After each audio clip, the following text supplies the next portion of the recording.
Hope you guys enjoy this workout. So on the way to the gym, drank my sniper, got to the gym, machine fuel intra, good ass workout. Just so you guys know, my low back has been inflamed. Just stupidity, you know. I did heavy deadlifts. I think it was like 600 pounds on a Sunday. Then Monday, my daughter's like, hey, let's do legs. I'm like, sweet. Then we did heavy squats. I think that was the day I went up to like 405. I haven't gone there in a while. And my back just got inflamed, and the inflammation wouldn't go down. And finally I got it down between the Marc Pro, red light therapy, finally got it down. So feeling good, feeling really good. My left knee's getting better again, Marc Pro and red light on that thing. Of course I do the sauna and all my other hippie stuff, but hopefully you guys enjoy this workout. Leg press. I've already done 3 workout sets, kind of warming up. My left knee's been wonky lately. Hips been tight. Overdid it on a squat deadlift phase, but here I am, just bringing it back, you know. Just trying to get everything back, trying to get my strength back, focusing on hypertrophy. We'll bring squats back later, but every time I do, man, something happens.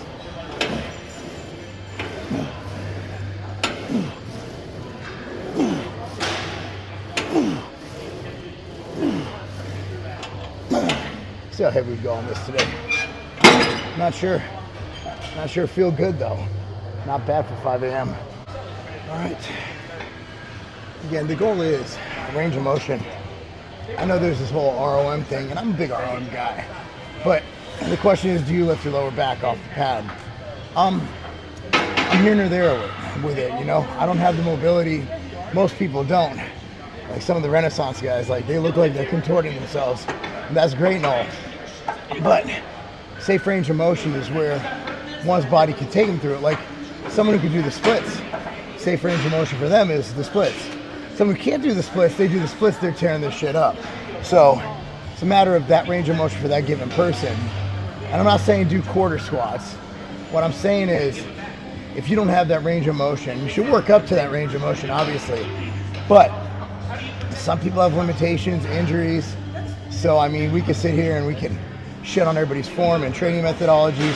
At the end of the day, go through a full range of motion as safe as you can through your natural range of motion, and you'll be in a really good place. But I'm not going to sit here and watch training videos and shit on people's stuff, because a lot of times these guys are getting good results. So science can say what science says, right? Science is science. But, like, you know, at the end of the day, man, people getting results forever. We can shit on everything, but there might be a study that comes out in a month that states the antithesis to what you've been saying. And a lot of these people who have these methodologies, they didn't get to the size they're at by doing those methodologies.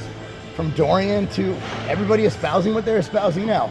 Everybody kind of evolves as science and experience evolve.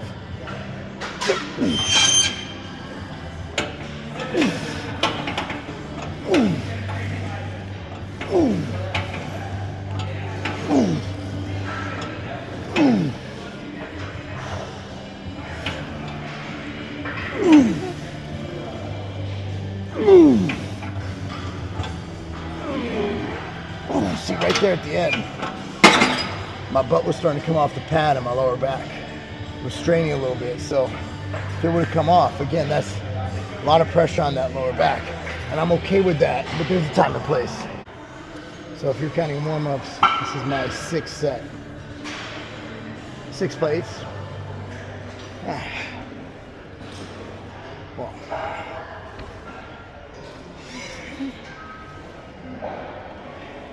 I'm no Ronnie Coleman, but hey.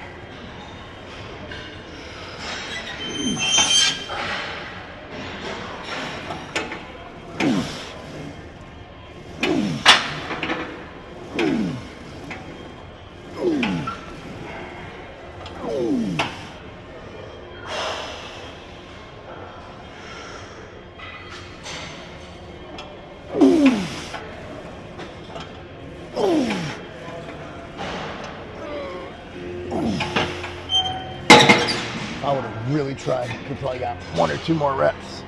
So I'll take that for the day. Pendulum squats.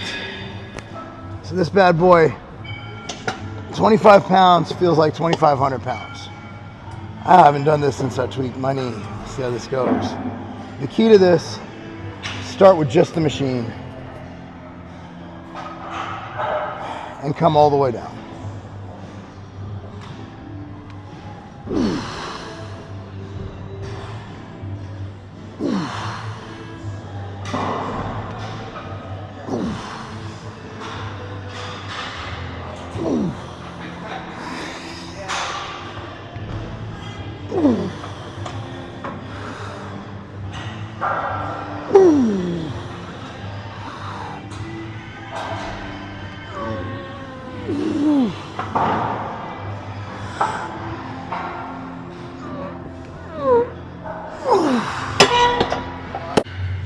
Alright, this is as heavy as I go on this motherfucker right here. Arsenal's like, hey, I'm gonna make everybody who trains on this shit look like a pussy. This might be my last set here, because I've had 2 work sets, assuming this goes well. If I feel it's light, I'll go heavier, but again, I'm still easing on back. Again, got a little too overzealous on squats and deads. No injury, but that inflammation, I woke up this morning, I felt good, but I know not to push it too hard because, like I always say, live to lift another day, you know? Live to lift another day. Ooh. Oh yeah, that's good. Ooh. Ooh. Ooh, little shakies.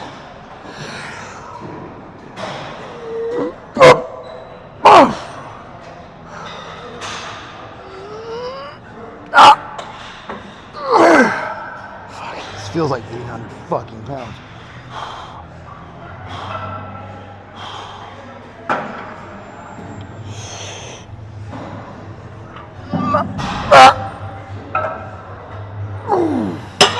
I'll take it. 6 good reps. This motherfucker right here. By this time in my workout, I'm pretty much spent. A lot's been done. You know, we had 6 sets of leg press. We had 2, so we've done 8 total sets. So generally speaking, I like to keep between like 10 and 15.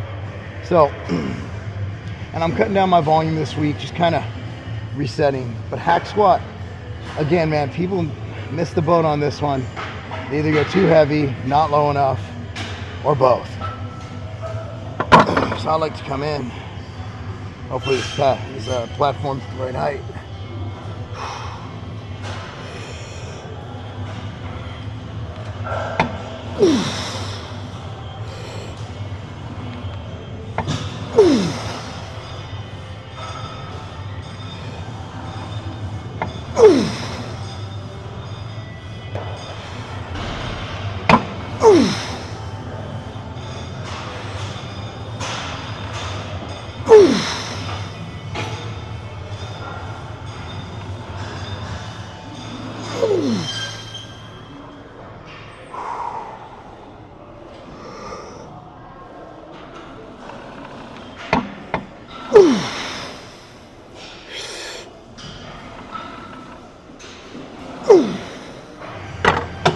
That's how. So I think this should be done, but see if we got some more weight.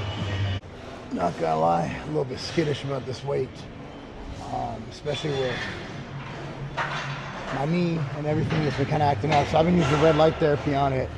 marcpro.com, coupon code Lobliner. I've been using a lot of that, lower back, knee. Again, like, to grow, to actually elicit results, you need to push yourself to the point where it fucking hurts and you're on the brink of injury. You know, it's like, is there inherent risk to dumbbell bench pressing 150s? Yeah. Pec tears, all that good stuff, right? Is there an inherent risk to deadlifting 600 pounds? We're seeing it right now. Took me 2 weeks to 3 weeks to get over this inflammation in my lower back. So the goal is you're gonna have ouchies. Like, we just had our football party for the team. My son was on that, went undefeated, gave up 6 points all year, 9-0. Amazing team, right? And at the end, you know, Coach Chris, the head coach, he was giving a speech like, man, people were at the end of the year, when people were not, you know, banged up, you know, they had ouchies, you know, and anytime you're partaking in something where you have to go hard, you have to go past your body's limits in order to elicit those results. For them, it was being champions. It was getting better. It was paving the way to high school, to college, to NFL, wherever they want to go. We have a couple kids. We got a kid whose dad was a Pro Bowler in the NFL. You know, they have possible. They're building their future. So anytime you want to do something great, whether it's professionally or athletically, there's inherent risk. Like for me, professionally, I literally was in the emergency room twice due to exhaustion. Not from bodybuilding, not from steroids, but from overworking. So, you know, just exhaustion. You know, my body hit its limit. So when you're trying to do something great, when you're trying to elicit results in anything in life, there's inherent risk.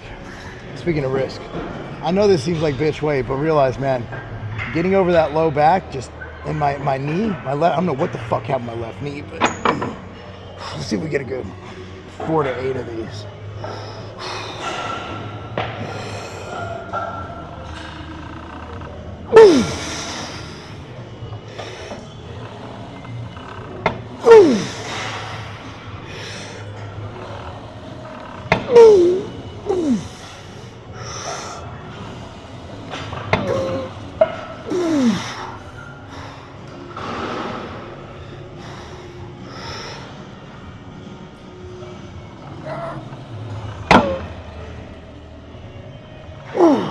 I'll take it. I will take that all fucking day. I just really like to see the calf raise last time. I know soleus, gastroc. What's the difference? Supposedly a gastroc's the one you can see. But here's the thing, soleus, that's what's underneath. That pushes it out. So I haven't done these in years, but I really enjoyed it, so I'm gonna do them again. 2 workouts in a row.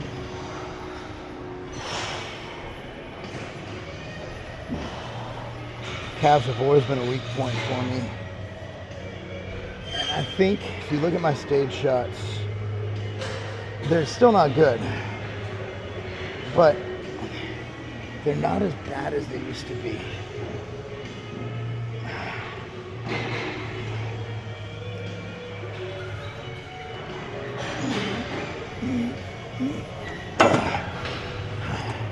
Oh, don't mind those at all. Man, I love me some chocolate chip cookies and milk. Oh, I was eating chocolate chip cookies and milk! Chocolate chip cookie MTS way. Made with real cookie bits.